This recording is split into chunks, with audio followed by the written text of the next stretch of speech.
और सत्ता में अब यूसीसी वाला कार्ड, जो देश में कुछ लोगों की चिंता बढ़ाने का काम कर रहा है। अब यूनिफॉर्म सिविल कोड की गाड़ी देश में नए स्टेशन पर पहुंचने वाली है, जिसका नाम है गुजरात। उत्तराखंड के बाद अब यूसीसी गुजरात में लोड हो रहा है और इसकी प्रोसेसिंग का काम आज मुख्यमंत्री भूपेंद्र पटेल के एक फैसले से शुरू हो गया है। लेकिन कुछ मुस्लिम धर्मगुरु इस फैसले के खिलाफ हैं। उन्होंने जोर शोर से प्रचार शुरू कर दिया है कि यूनिफॉर्म सिविल कोड मुस्लिम विरोधी है। लेकिन उनके मन में चिंता वाली लहरें क्यों उठी हैं, आप वो समझिए।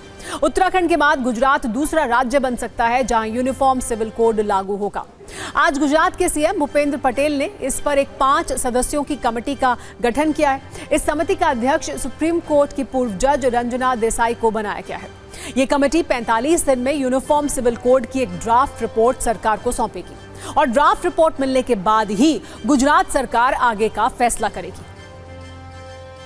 वडाप्रधान मोदी साहेबे देशना तमाम नागरिकोने समान हक मळे ते माटे कॉमन सिविल कोड नो देशव्यापी अमल करवानो निर्णय कर्यो छे। गुजरातमां कॉमन सिविल कोडनी आवश्यकता चकासवा अने कायदा माटेनो मुसद्दो तैयार करवा सुप्रीम कोर्टना निवृत्त न्यायाधीश श्रीमती रंजना देसाईनी अध्यक्षतामां एक कमिटीनी रचना करवानो महत्वपूर्ण निर्णय कर्यो छे।